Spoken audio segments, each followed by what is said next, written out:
Hey everyone, let's make some vegan Caesar dressing.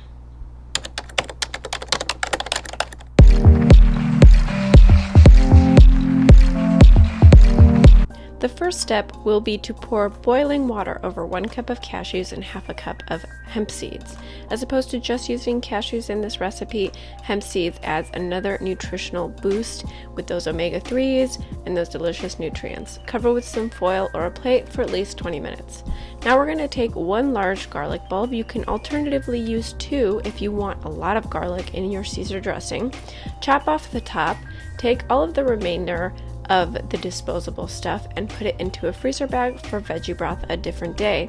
Cover the garlic bulb with just a little bit of tin foil, having the top just a little bit open to allow the gases to escape, and bake for 1 hour at 350 degrees Fahrenheit.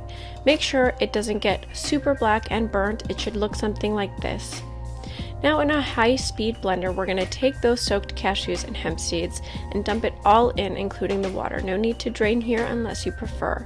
Now with the garlic, I don't know how all the people on Instagram do it. They just shoot all of the garlic out all at once.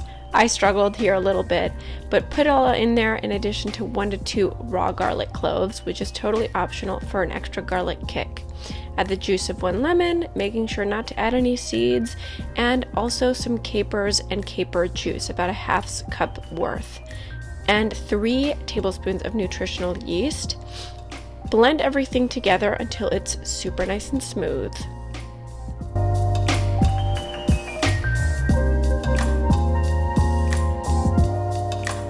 You want the texture to be super creamy, as delicate and as smooth as possible.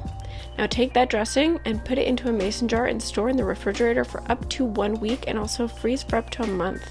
Be sure to tune in next week when I show you my vegan Caesar salad. Be sure to subscribe and follow for more.